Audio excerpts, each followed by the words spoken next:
दिव्य वाङ्मयका मूर्ति चत्वार वेद सुन्दर व्यवस्थित गरौँ धर्म सुसंस्कृति निरन्तर पुराणहरू 18 अध्यात्म ज्योति भो जहाँ रीति वैदिक ओमकार एउटै दिव्यपुरी महा।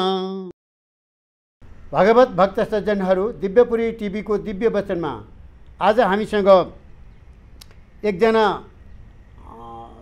वेद, ऋग्वेद, शुक्ल यजुर्वेद, अथर्ववेद, सामवेद, 4वटा वेद हुन्छन्। त्यसमध्येमा शुक्ल यजुर्वेदको ज्ञाता एकजना हरिहर रिजाल जो प्युठान निवासी हुनुहुन्छ। आज संयोगले हामी यहाँ उमाकुण्डमा लक्ष्मीगिरी माताको, देवी भगवती माताको प्रतिमूर्ति भएको स्थानमा यो सत्सङ्ग हलमा बसेर उहाँसँग आज संवाद गर्दैछौँ।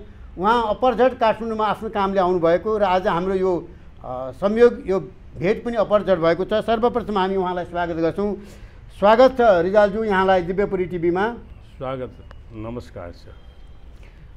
हजुरको त अब जन्म प्युठानमा भएको, प्युठानको लुङ गाउँमा जन्मनु भएको छ। आजभन्दा 81 वर्ष अगाडि जन्मनु भएको र यहाँको यो वेद अध्ययनको क्रम अलिकति सुरु गरौँ न। कहाँबाट कसरी सुरु गर्नुभयो, यहाँको गुरु को हुनुहुन्छ, कहाँ कसरी वेद पढ्ने प्रेरणा जागो यहाँलाई, शुक्ल यजुर्वेदको बारेमा अलिकति बताउँ पहिला, त्यसपछि हामी अरू कुरा गरौँला।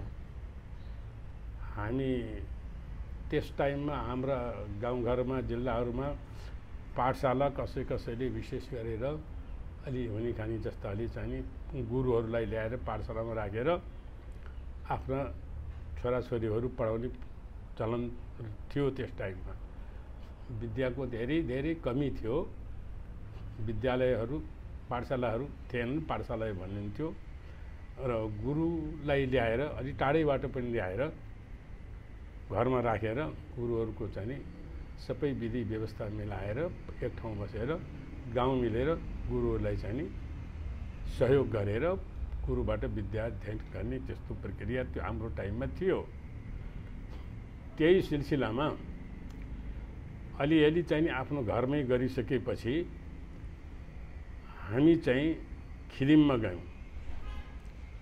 खिदिम हरिहर पाठशालामा गएर त्यहाँबाट बनारसमा गएर हामीले अब यो चाहिँ विद्याको सुरु गऱ्यौँ। त्यस पछाडिबाट हरिहर पाठशालामा गरिसकेपछि सन्यास कलेज भन्नेको त्यहाँ बनारसमा छ, त्यसमा गएर शास्त्री हामीले गऱ्यौँ।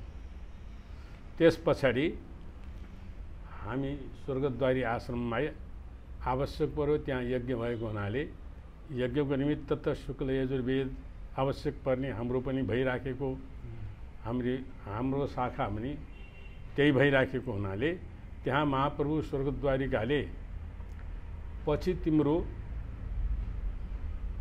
दाक्षिणात्य वेद यहाँ आउँछ, अहिले यस्तै छ भनेर हाम्रा गुरु त्यहाँ पहिले नै दर्शन गर्न आइबसेको रहेछ। काशीबाट एकजना सिद्ध हुनुहुन्छ भन्ने कुरा सुनिसकेपछि त्यहाँ गएर दर्शन गर्दा त्यहाँ वेदको अलिकति उच्चारण ठिक भएन भन्ने कुरो हाम्रो गुरुले, प्रभुले स्वयं गरिबसेछ। त्यस पछाडि गुरुको उत्तरमा महाप्रभुले पण्डित बाबु तपाईँको वेद पछि हाम्रो यहाँ आउँछ भनेर महाप्रभुले हाम्रा गुरुलाई भनिबक्सेको कुरा गुरुबाट मैले सुने। यहाँको गुरु चाहिँ आनन्दानन्द स्वामीको कुरा गर्दै हुनुहुन्थ्यो। हाम्रा गुरु चाहिँ दामोदर भट्टराई, काशीको कुरा गर्दै हुनुहुन्छ। काशीको कुरा गर्दैछु, काशीबाट आएको सुरु। यो दक्षिणायत वेद भनेको चाहिँ कस्तो वेद? दक्षिणायत वेद भनेको दक्षिणीहरूले पढ्ने वेद, उत्तरको वेद यस्तै हुन्छ। अहिले पण्डित बाबु तपाईँको वेद जो छ दक्षिणायनको, उहाँ त वेदको गुरु, अनि त्यो वेद त यहाँ आउँछ पछि भनेर स्वर्गद्वारिका महाप्रभुले मलाई भनिबक्स्या थियो। अहिले तिमीले कहाँ बस्या छौ, के गर्छौ भनेर गुरुले पछि मलाई सोधेपछि मैले यो कुरा बताएँ। स्वर्गद्वारीमा बस्या छु भन्ने कुरा मैले बताएपछि ए त्यसो हो भने म एकचोटि दर्शन गर्न गएको थिएँ, अघि उहाँ छँदै अनि त्यो उच्चारण क्रम अलिकति त्यतिखेर थिएन धेरै। अनि उत्तरपट्टिको यस्तै हुन्छ पण्डित बाबु, पछि तपाईँको के अरे दक्षिणको आउँछ यहाँ भनेर गुरु महाराज प्रभुले आज्ञा भएको थियो। त्यही कुरा अहिले तिमी पनि त्यहाँ गएर मैले पढाएको विद्यार्थी बसेको हुँदा कुरो प्रत्यक्ष पर्न गयो भन्ने कुरो गुरुबाट मैले फेरि सुने पाएँ। म फेरि गुरु कहाँ पुगेको अवस्थामा। त्यसो भएर म काशीमा चाहिँ गएर पढिसकेपछि अब त्यहाँ यज्ञको आवश्यकता वेदमा चाहिने अध्यापकको त्यस टाइममा अभाव भएको भइराखेको अवस्था हुनाले मलाई त्यहाँ महात्माले लगेर राखेको छ। महाप्रभुका शिष्य अनन्तानन्द उहाँले नै मलाई लगेर राखेको थियो र म त्यहाँ चाहिँ निरन्तर अहिलेसम्म नि भन्दा पनि हुन्छ। त्यो दक्षिणायन वेद भनेको चाहिँ के? दक्षिणायन वेद भनेको दक्षिणात्यहरूको वेदको उच्चारण अलग हुन्छ। कस्तो छ त्यसको केही हजुरलाई त्यसको केही छ? अब त यहाँ जो छ नि पशुपतिनामा राम मन्दिरमा हाम्रो जो छँदैछ नि राम मन्दिरमा अब यहाँ पढाइ हुन्छ जो त्यही वेद हो। त्यही वेद हो। त्यही हो। अनि उनको सार स्वर जो छ त्यसको के सारहरूको फरक छ कि के? त्यसको होइन, सारहरू फरक त्यही नै हो। वेदो खिलो धर्ममूलम भन्छ हैन, तत्रा श्रद्धा परायतु तेषां दूरतरो हरि। त्यसो भएको हुनाले वेदको दक्षिणायत्त पनि उच्चारण चाहिँ दक्षिणीहरूले शुद्ध उच्चारण गर्दछन्। त्यसभन्दा यतापट्टिकाले त अब त्यही वेद अहिले यहाँ पनि राम मन्दिरमा अहिले पढाइँदैछ, स्वर्गद्वारीमा पढाइँदैछ, मैले पढाएँ। आजकल त्यो आयो। महाप्रभुले त्यस टाइममै भनिबसेको कुरा अहिले यहाँ ठ्याक्क मिल्न आयो। त्यस टाइममा यहाँ त्यो भेदभाव थिएन। अलिकति सारस्वरसहित यसो सुरुवात मङ्गलाचरण हाम्रा दर्शकलाई देखाइदिउँ न। त्यसको दर्शकलाई के देखाउँ यहाँ गइरहेको सारसहित। सार कसरी हुन्छ भन्ने चाहिँ मान्छेलाई थाहा छैन कतिलाई। थाहा छैन, यसबाट थाहा हुन्छ। हेर्नुहोस्, हरि ओम आ ब्रह्मन् ब्राह्मणो ब्रह्म वर्चसि जायता माराष्ट्रेरा जन्याः सूर एकवियोतिव्याधिमोहा रथो जायतान् दोग्ध्रि धैनुर्बोढा नद्वानासुः शपतिः पुरन्धिर्झोखा जिष्णुरथेष्टा सभेयोज्जुवास्य जजमा नश्यभैरो जायतान् निकामेना पर्जन्यो बरेखतु फलवत्यो न ओखधया पच्यन्तां जोगक्षे मूनः कल्पताम्।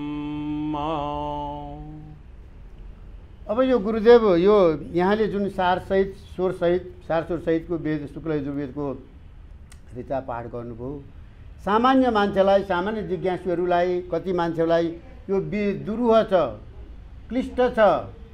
अनि हिन्दू धर्मावलम्बीहरूले पनि कतिले यो वेद पढ्न छोडे, अरू धर्मतिर लागे भन्छन्।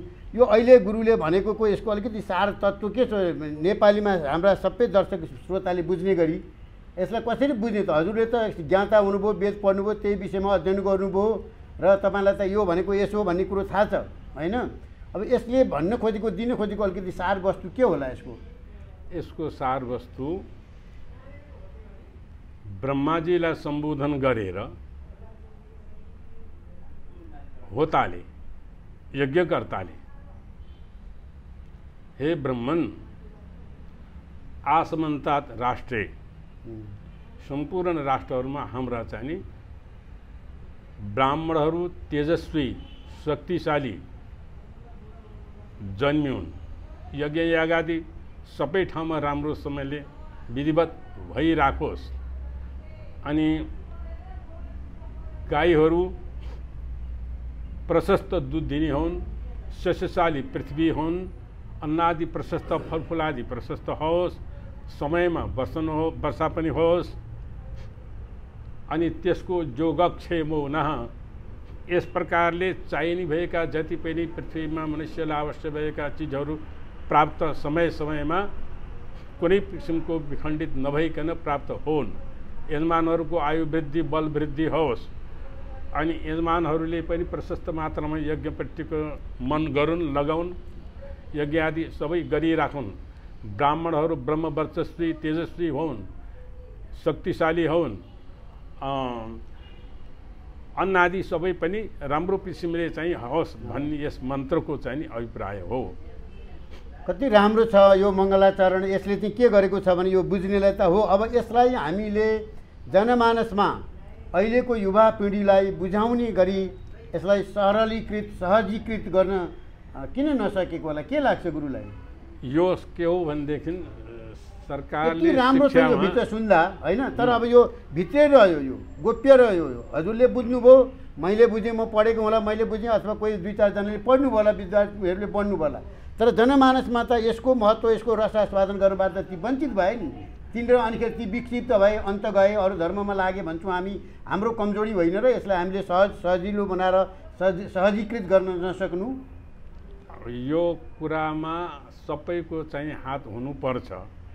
पहिलो कुरा राष्ट्रले नै यसलाई चाहिँ संरक्षण गर्ने, सम्वर्धन गर्ने, यसमा चाहिँ विशेष प्रकारको चाहिँ सहुलियत दिएर भए पनि यसको रक्षा गर्नपट्टि लाग्ने, त्यो पहिले सरकारको कर्तव्य। त्यस पछाडि हामी जनताहरूको पनि यसमा विशेष गरेर रुचि हुने कुरालाई संस्कृतको ज्ञान भयो भने यसपट्टि रुचि हुन्छ, यो गर्न सकिन्छ। संस्कृतपट्टिको ज्ञान भएन भने यो चाहिँ दुरूह हुन्छ। यसका अक्षर उच्चारण गर्न आजकल कसैले पनि कदेखि ज्ञसम्म पनि अक्षर त तिरै हुन्, तर त्यो क कसरी उच्चारण गर्ने हो, ज्ञ कसरी उच्चारण गर्ने हो, अब त्यो भन्न सक्दैनन्।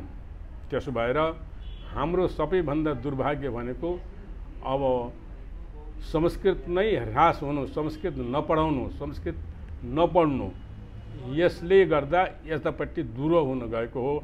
नत्र यो दुरूह छैन, सजिलो छ। अघि के हुन्थ्यो भने यही संस्कृत भाषा चाहिँ पठन सबै हुन्थ्यो, यसैमा सबैको लत बस्या हुन्थ्यो, शैली बस्या हुन्थ्यो, अनि इच्छा पनि हुन्थ्यो, चित्त पनि लाग्थ्यो, अभ्यास पनि गर्नलाई मिहिनेत गरिन्थे। त्यसरी यसको चाहिँ प्रगति भइरहेको थियो। अनि यसमा अलि श्रद्धा पनि हुनुपर्थ्यो। श्रद्धा अब अहिले त्यो कुरा सब हराएर गयो। त्यसको निमित्त सरकारको पनि दायित्व छ। सरकारले पनि त्यसमा के गर्नुपर्ने हो, कसरी यसलाई संरक्षण गर्ने हो, यो कसरी हुन्छ भनेर त्यसको निमित्त सरलीकरण भन्छन् आजकल, कसरी हुन्छ त्यसपट्टि सरकारको पनि ध्यान जानु आवश्यक छ। र अनि यो कसरी पढिआएको थियो त्यही अनुसार राख्नुपर्छ र मात्रै यो सरल हुन सक्छ। अब आजकलको संस्कृत कता कति छ, अब त्यो टापटिपे संस्कृत के भने इको एणची एक स्थानीय एणसादची समितायाम विषय व्याकरण जो छ ऐ उड रिल्दरिक एवं अयोच यो पढ्न सक्दैनन् आजकलका केटाले। एकचोटि भनिदिनुस् त ऐ उड रिल्दरिक एवं ऐ औच भयावरट लण यामांगणनम झभय घढ धस जव गड दस थ फ छ ठ थ चट तप कपय स स हल। अब यसरी अक्षर उच्चारण गर्नुपर्छ।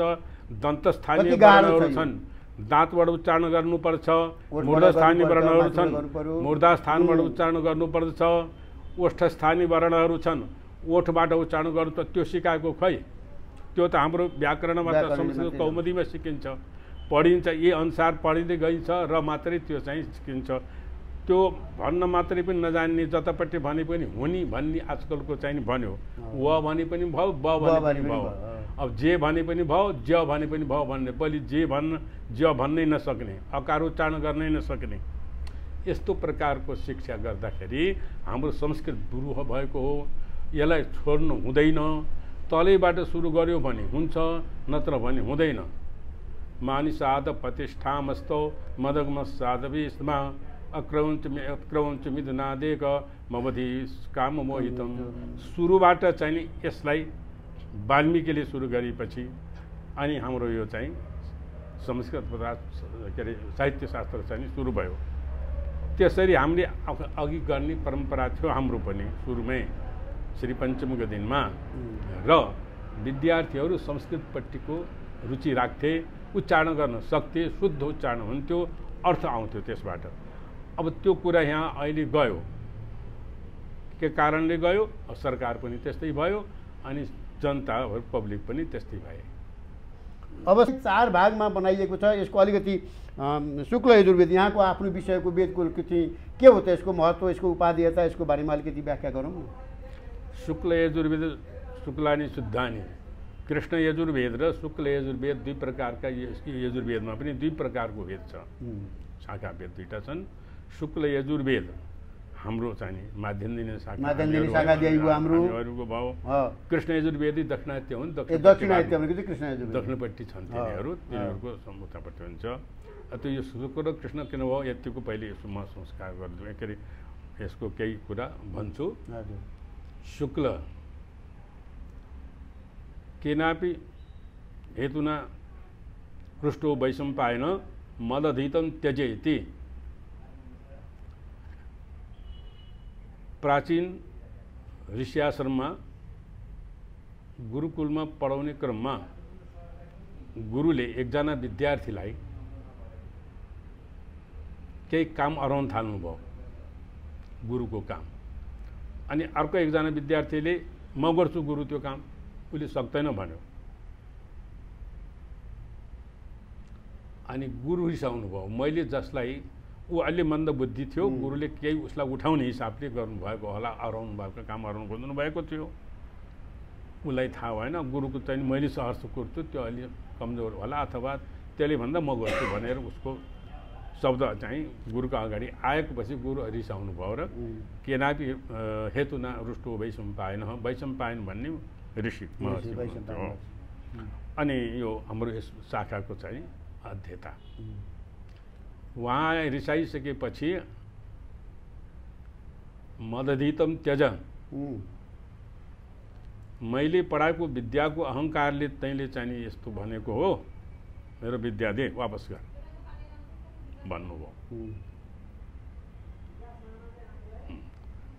अब उहाँलाई चाहिँ अप्ठ्यारो पर्यो, तर शक्तिशाली रहेछ। फेरि ऊ भान्ज, आफ्नै भान्जो, चेलो पनि भान्जो पनि, भान्जोले पढायो। धेरै थिए समूहमा।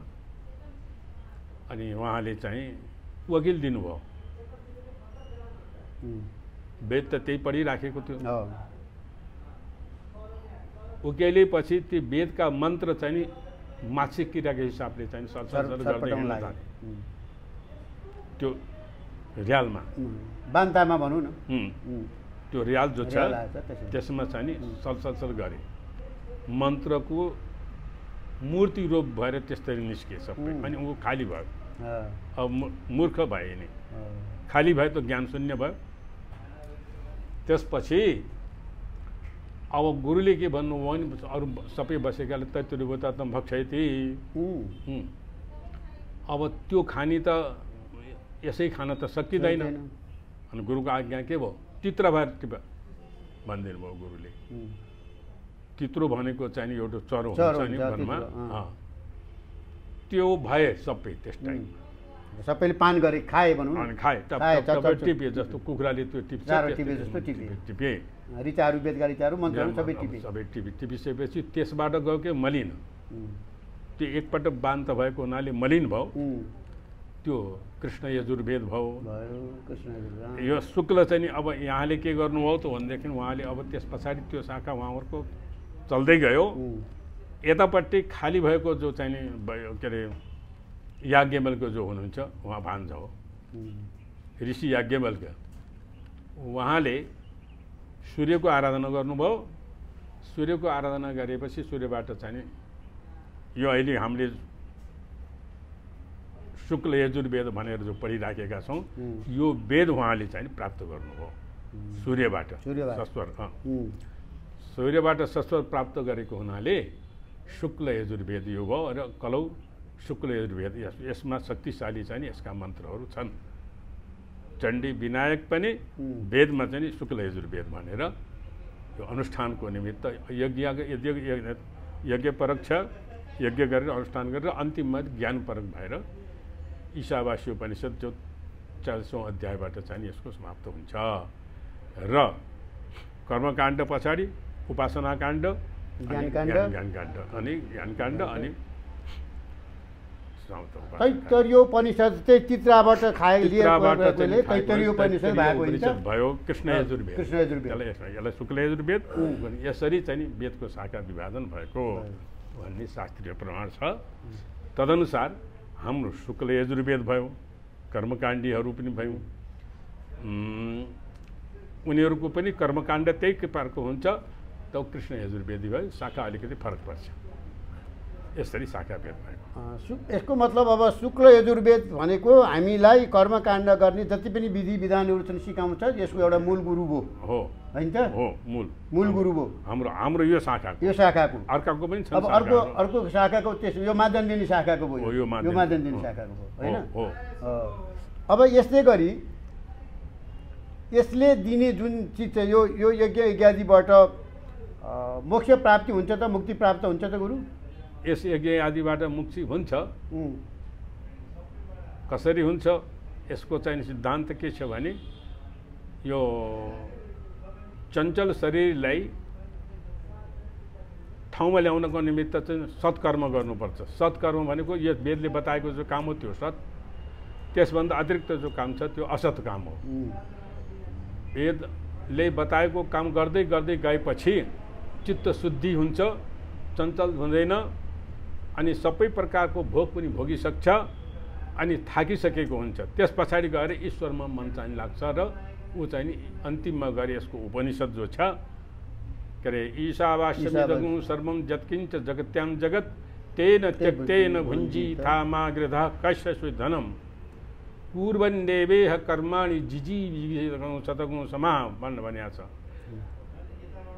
कर्म गर्दै सत्कर्म गर्ने, वेदले बताएको कर्म हो सत्, वेदले बताएको सत्कर्म गर्दा गर्दै 100 वर्षसम्म नि बाँचेर अनिखेरि चाहिँ नि तिमी चाहिँ अन्धन्तमः प्रविशन्ति जे विद्या उपासते ततो भूय इवते तमोच उषम भूत्या गुणताः अन्यदेवाहुर्विद्याया इति शुश्रुमधीराणां जैनस्तद्विचक्षिरे। विद्यां च अविद्याको उपासना गरेपछि चाहिँ अन्धकारमा गइन्छ। अब स्वविद्याको अर्थात् प्रकाशात्मक विद्याको अभ्यास गर्यो भनेदेखि मुक्त भइन्छ भनेर यसले अब त्यो कर्मकाण्डभरि सब छोड, अब कर्मकाण्ड नगर, त्यसले तिमीहरूलाई पार लाउँदैन, गर्नुपर्छ पहिले।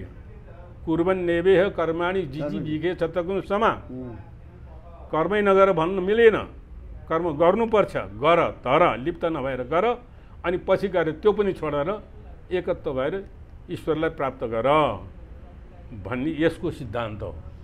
त्यो सर्वेश्वर परमात्मा परब्रह्म जुन छ त्यसलाई के अब यो अध्ययन छोड्यो, शुक्ल यजुर्वेद पढ्यो, हिजो कर्मकाण्ड पनि गऱ्यो, त्यो पनि छोड्यो, अब त्यसपछि साधनामा लाग्ने?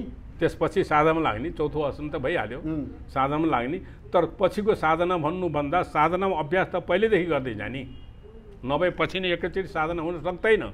सुरुदेखि गर्नु पर्यो, बानी लाग्नु पर्यो। बानी लगाउनको निमित्त पहिलेदेखि नै त्यसमा आस्था राख्नु पर्यो, अभ्यस्त हुनु पर्यो। अनि कर्म आफ्नो गृहस्थहरूको चाहिँ कर्महरू पनि चाहिने, जीवन चलाउनको निमित्त के गर्नुपर्ने हो? सत् कामबाट मात्र जीवन चलाउनु पर्यो, असत् कामबाट जीवन चलाउनु भएन। न्यायोपार्जित भन्छ नि, जतासुकै न्याय भनेको सत् हो। सत्कर्मबाट उपार्जित भएको सम्पत्ति आदिले चाहिने आफ्ना भरण पोषण गर्नुपर्ने आफ्ना आश्रित जति छन् तिनी सबैलाई। तर गृहस्थ आश्रम भनेको अत्यन्त उत्तम 1 नम्बरको आश्रम हो। यसैबाट सम्पूर्ण पैदा हुन्छ, जसबाट जन्मिन्छ त्यो ठुलो नभएर जन्मिसकेर जाने ठुलो हुन्छ र त्यसको जन्म कहाँ छ त यो भने कति आउँदाखेरि गृहस्थ आश्रम भयो। चारै आश्रम यसैले गराउँदछ, अनि यसैले ज्ञान शिक्षा आदि जे जे दिनु हो त्यसले दिन्छ। दिइसकेपछि अनि पालन पोषण पनि यसरी गर्छ। यहाँ चरामुसा आदि गरेर माग्ने जति सन्यास आश्रमलाई पनि यसैले पाल्छ, ब्रह्मचर्यलाई पनि यसैले पाल्छ, गृहस्थलाई भइहाल्यो, वानप्रस्थलाई पनि यसले पार्छ। त्यसो भएको हुनाले 1 नम्बरको आश्रमहरूको यो गृहस्थ आश्रम हो। गृहाश्रमात् परो धर्मो नास्ति नास्ति पुनः पुनः, यसरी चाहिँ यसको महिमा चाहिँ ठुलो वर्णन गरिएको छ धर्मशास्त्रहरू वेद आदिमा। त्यसो भएर यो आश्रममा रहेर यसले वेदले बताए बमनज्यूको सत्कर्म गर्दै ईश्वर प्राप्त गर्न सकिन्छ। लिप्त हुनु हुँदैन, मायादेखि बाहिर हुनु पर्दछ। समुद्र निर्विकल्पक, सबैलाई एकैनासे देख्नुपर्छ। त्यस्तो किसिमको चित्त बनाउनलाई पहिलेदेखि नै अभ्यास गर्नुपर्छ। होइन भनेदेखि पछाडि गएर एकैचोटि त्यो हुन सक्दैन। सक्छ भने पनि ठिक छ, त्यो विकल्पमा हुन सक्छ। कोही कोही त्यस्ता योगीहरू महात्माहरू भए हुन्छन्, तर गर्दै गए, नगरिकन भएनन्। त्यसो भएर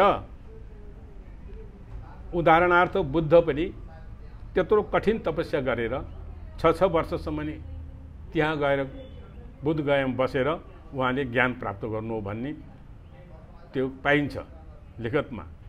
त्यसो भएर आफ्नो आफ्नो स्वधर्मे निधनम श्रेय भने जस्तै आफ्नो वर्णाश्रम धर्ममा रहेर अनि सत्कर्म गर्दै ईश्वरको चिन्तन गरेपछि पार लाग्न सकिन्छ।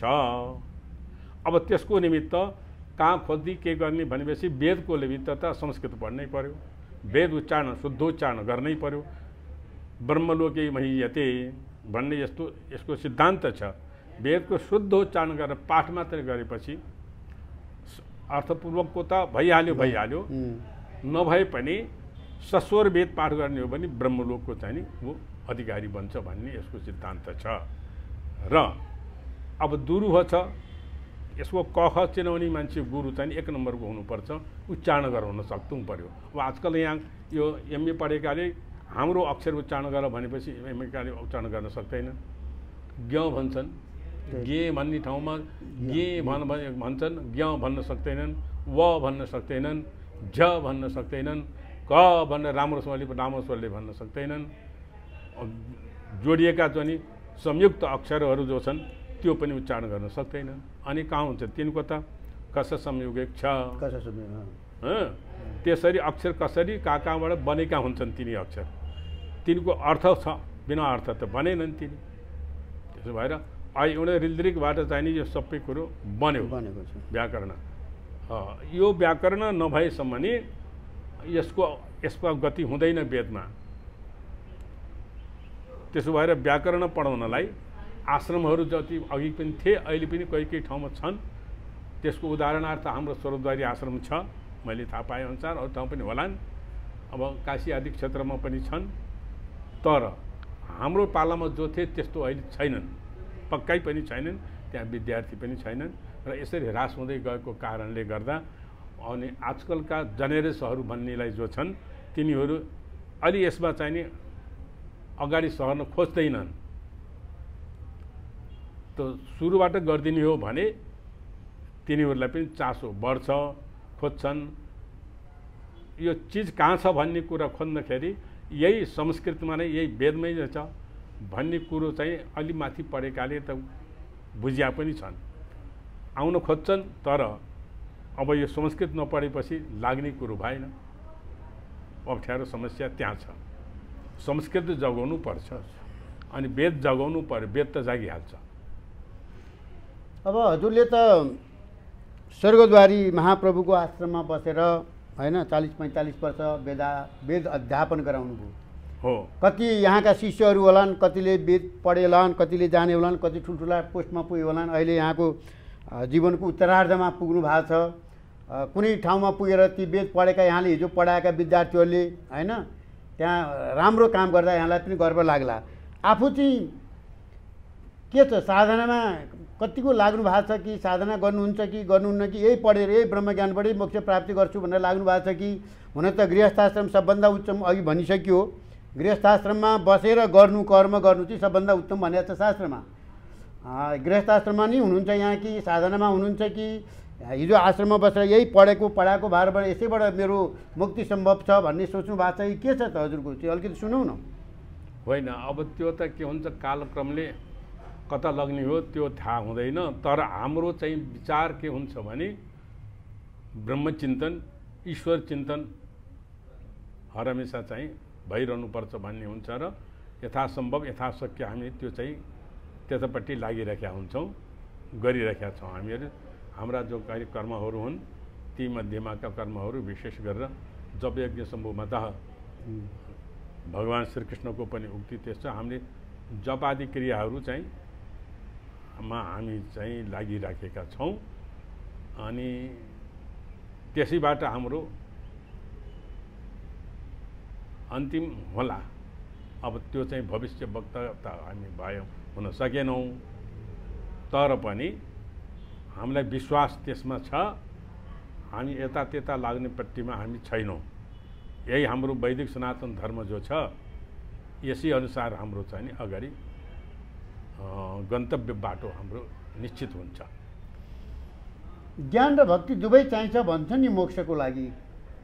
ज्ञान र भक्ति दुवै चाहिन्छ। अब ज्ञान नभइकन त्यो भक्ति नभइकन ज्ञान हुँदैन, ज्ञान नभइकन चाहिँ मोक्ष हुँदैन। त्यसो भएर ज्ञान गर्ने भनेको चाहिँ शास्त्र आदि अभ्यासबाट चाहिँ जान्ने हो, शास्त्र आदि अभ्यासबाट जान्ने, सत्सङ्गबाट पनि जान्ने। अनि त्यो सबै जाए पनि भक्ति नभइकन मोक्ष चाहिँ हुँदैन। हाम्रा सम्पूर्ण वेदादि सम्पूर्ण उपनिषदहरूले चाहिँ गान गाएको चाहिँ के छ भने भक्ति। भक्ति भएन भनेदेखि अब त्यसभन्दा अगाडि बढ्न सकिँदैन। भक्ति हुनलाई समर्पण भाव हुनुपर्दछ। समर्पण भाव नभइकन भक्ति हुँदैन। भक्ति भएर मात्रै पनि हुँदैन। त्यो कस्तो भक्ति हुनु पर्यो भने समर्पण, अर्को कुनै प्रकारको विकल्प नदेखेर एउटै मात्రైमा समर्पण हुनुपर्दछ। जस्तै उदाहरणार्थ द्रौपदीको चिरहरण भयो। द्रौपदीको चिरहरण हुँदाखेरि सबै त्यस्ता हस्तीहरू थिए, त्यहाँ कसैले पनि शिर ठाडो गराउन सकेनन्। एउटा दुशासनले सारा चाहिँ साडी लैदिएर निर्वस्त्र गराउन थाल्यो। अन्तिममा चाहिँ उनले पहिले चाहिँ भगवान् श्रीकृष्णको नाम त लिएकी थिइन्, विश्वास थियो तापनि एउटै कुरो बाँकी थियो, समर्पण हुन बाँकी। अरू त थियो सबै, उनमा पनि त्यो विश्वास थियो, आएर गर्छन् भनेर। तर अब त्यो एउटै बाँकी रह्यो, त्यो समर्पण बाँकी रह्यो। जे गर्छौ गर, त्यो भन्ने कुरा चाहिँ उनलाई नभइसकेपछि सबै निर्वस्त्र गराइसक्न थाल्यो। अनि त्यस अवस्थामा चाहिँ नि काशी यादवानन्दन यो वचन उनले चाहिँ कहाँ हुनुहुन्छ तपाईँ, मेरो लाज त चाहिँ गइसक्यो, अब कसैले पनि रक्षा गर्न सकेनन् प्रभु भनेर चाहिँ नि त्यो चाहिँ आर्त स्वरले चाहिँ उनी त्यहाँ चाहिँ पछारिन्। त्यस्तो भएपछि मात्रै उहाँ अम्बरको अवतार ल्याउनु त्यत्तकाले। अनि किन यस्तो गरे त भन्दा तिमीले चाहिँ मलाई टाढा बोलायो, तिम्रो हृदयमै थिएँ, म त हृदयवासी हुँ, हे कृष्ण द्वारकावासी भन्यो। द्वारबाट आउन त टाइम लाग्थ्यो म त, त्यसो भएर भाइ भनेर उहाँले भन्नुभएको छ। त्यो द्वारकावासी नभनेर समर्पणको भाव म त त्यहीँ आफैले ठ्याक्कै भित्रै सम्झ्या भए म ती थिएँ भन्ने कुरा आफै भन्नुभएको छ। त्यसबाट कुरो के बुझ्नु पर्यो भने समर्पण नभएसम्म नि त्यो मुक्ति हुने कुरो छैन, हुँदैन। नभएपछि पनि त्यहाँसम्म नि पुग्ने लक्ष्य राख्नुपर्छ। तर नभए बिचमा भए पनि राम्रो त होस्, सद्गति त होस्, सद्लोक प्राप्त होस् न भन्ने हिसाबले पनि अगाडि बढ्नुपर्ने हुन्छ। यही किसिमको चाहिँ गर्ने अन्तिम अवस्थाको सबैको पनि त्यही गन्तव्य स्थान त्यही हो। सबको सद्विचार होस् भन्ने कुरा हाम्रो यही हो। अब त्यो भक्ति मार्गमा ज्ञान मार्गमा लाग्नको लागि सुरुवात कसरी गर्ने, गुरु कसरी चिन्ने? अब त्यो चाहिँ त्यो समस्या हो, समस्या पनि हो, नसमस्या पनि हो। अब त्यसपट्टि लागेका मान्छेहरू खोज्दै हिँड्ने पनि त्यो व्यवहार छोड्नुपर्ने स्थिति आउँछ। व्यवहार छोड्न नसक्नेले घरमा बसेर पनि यत्किञ्चित गर्न सकिन्छ। सबैमा लिप्सा छोडिदियो भनेदेखि गर्न सकिन्छ। लिप्सा राख्नु हुँदैन, माया मोह चाहिँ बिल्कुल चिप्टिनु हुँदैन। त्यो भएन भनेदेखि घरमै बसे पनि हुन्छ। तर जङ्गल जाने त अहिलेको वातावरण छँदै छैन। बस्नुपर्ने त आश्रममा भने पनि घरै हो, घरमा भने पनि घरै हो। व्यवहार छोडेर आफ्नो चिन्तनमा लाग्न घरैमा बसे पनि शरीरले सक्दैन भनेपछि त अन्त गएर पनि फाइदा हुने छैन। शरीरको रक्षा पनि गर्नु पर्यो। शरीर माध्यम खलु धर्म साधनम भन्छन्। त्यसो भएर शरीरले नै गर्ने कुरा हो त्यो। शरीरै भएन भने त के गर्ने र? त्यसो भएर शरीरको रक्षा गर्नलाई जहाँ सम्भव हुन्छ सकिन्छ त्यहाँ गएर गर्ने हो। घरमा गर्दा पनि केही फरक छैन। कुटीचक बौद्धक इत्यादि सन्यासीहरूको पनि नियम छ। त्यसो भएर अब अन्तिम अवस्थामा गर्नुपर्ने भनेको ईश्वर चिन्तन हो। त्यो त बसेर गर्दा पनि हुन्छ। कलौ केशव कीर्तनाथ भण्ड चाहिँ भगवान् श्रीकृष्ण भनिरहनु भएको छ। हरे राम हरे शिव, जुनसुकै भगवानको नाम जुनसुकै भने पनि त्यही नामले नै संकीर्तन गरेर नै तर्ने भन्छ भन्ने कलियुगमा अरू उपाय छैन भनेको छ। वेदको सम्पूर्ण चारै वेदको निचोड के भने एष वेद षडङ्गानि छन्दांसि विधा स्वा। 6 प्रकारको अङ्गले युक्त भएको वेदको चाहिँ सारांश के हो त भने हरे राम राम राम हरे हरे, हरे कृष्ण कृष्ण कृष्ण हरे हरे। यही हो 4 वेदको निचोड छ भनेर यसरी वेदहरूको चाहिँ निचोडमा बताएको छ। आखिर कर्मकाण्ड गर्दै गयो, या गर्यो, ऊ गर्यो, त्यो गर्यो, ऊ गर्यो, जे गर्यो, अन्तिममा चाहिँ के हो त भने गन्तव्य भनेको त्यही हो। त्यो गर्नलाई बाटो चाहिँ यही हो भनेर भनेको हुँदा महानुभावहरू सबैले यसै अनुसार आफ्नो जे इच्छा लाग्छ त्यो गर्नलाई स्वतन्त्र छ गर्ने। तर विचार गरेर गर्नु पर्यो कुन गर्दा ठिक हुन्छ। त्यो सत् गर्नलाई त के हुनु पर्यो, सत्सङ्ग नै गर्नु पर्यो। अनि गुरु पाउनु पर्यो। गुरु खोज्ने आफ्नै अधिकार हो। आफैले छान्नु पर्यो, रोज्नु पर्यो। आफूलाई कस्तो गुरु पायो भने अलिकति शान्त हुन्छ। देख्दा बित्तिकै शान्त भन्नु पर्दैन। मूर्तिलाई देख्दा बित्तिकै आफूलाई चाहिँ नि केही अनुभव भइहाल्छ, शान्त मन भइहाल्छ। सद्गुरु पाइयो भने जुन पायो गुरुबाट त भएन होइन। त्यो त मनै त्यो त आफ्नो परीक्षा भन्ने कुरा अरू कसैले गर्ने। अनि गुरुले नै चेला खोज्दै हिँड्छन्। राम्रो चेलालाई भन्छन् नि फेरि के हो? अब गुरुले नै खोज्ने कुरा त गुरुले त्यसरी खोज्दै जाँदैनन्। चेलाहरू राम्रो आए भनेदेखि उनले परीक्षा गर्छन् र राम्रो भएकाले स्वीकार्छन्, नराम्राले स्वीकार्दैनन्। गुरुहरूको त्यो हुन्छ। अनि वेदान्त भन्छ नि गुरु, यो वेदान्त भनेको चाहिँ के हो नि? वेदान्त भनेको वेदको अन्त ज्ञान। वेदको अन्त त कहिले हुँदैन नि, हुन्छ र? वेदको अन्त भनेको ज्ञान हो। ज्ञानमा ज्ञाने परियते परिसम अथाह छ ज्ञान गङ्गा भन्छन्। त्यसको कसरी अन्त हुन्छ? अन्त त हुँदैन। अन्त भनेको त के भनेदेखि त्यो अन्त्यसम्म जान्ने भने होला होइन। खोज्ने मान्छेले जहाँ गएर त्यो मिसियो त्यो त सक्यो। खोज्नेको अन्त्य भयो नि। खोज्ने मान्छे त्यहाँ के खोज्यो त्यो पायो भने त मिसियो सिक्यो। ज्ञान भनेको चाहिँ वेदको चाहिँ नि। वेद भनेको वेद ज्ञानी धातुबाट वेद बन्यो। वेदले सत्तायामबाट पनि वेद बन्छ। त्यसो भएको हुनाले सत्तार्थक ज्ञान, सत्तार्थक कृष्ण। कृष्ण भनेको चित्रार्थक हो कि सत्तार्थक भनेपछि कृष्ण भनेको चाहिँ सत्तार्थक। त्यस्तै सत्तार्थक भनेको चाहिँ ज्ञान वेदै हो। वेद भनेको चाहिँ ज्ञानै हो। ज्ञानै प्रलिए। ज्ञानमा प्राप्त भइसकेपछि त विलिन भइसक्यो। त्यसो भएर गर्नुपर्ने त आफूले जे हो त्यो चाहिँ खोजेर हिँड्नु पर्यो, गर्ने आफूले पर्यो। धेरै भनेर धेरै गरेर एक कुरा मात्रै गरेर त काम बन्दैन। त्यहाँ अभ्यास त आफै हुनुपर्छ। अभ्यास गर्नु पर्यो। सानैदेखि ध्यान योग साधनामा लाग्नु पर्यो। वेद अध्ययन गर्नु पर्यो, संस्कृत पढ्नु पर्यो। यही होइन त यो हो हाम्रो विवादको, हाम्रो समाजको निचोड। आज वेद आदि पनि पढ्नु पर्यो। अरू पढे पनि आजकलको शास्त्र पढे पनि चाहिँ नि अब अथवा भौतिक शास्त्रहरूले पनि अन्तिममा गएर चाहिँ नि के भनिएको छन्? शान्ति नै खोजेको छ जसले पनि। शान्तिको निमित्त भन्यो शान्ति भन्ने त्यो वेद हो, ईश्वर हो, त्यसैको स्वरूप हो। जहाँ गएर मन शान्त हुन्छ ईश्वर प्राप्त भयो। जहाँ चञ्चल हुन्छ त्यो भएन, त्यसको अधोगति भयो। शान्त भएर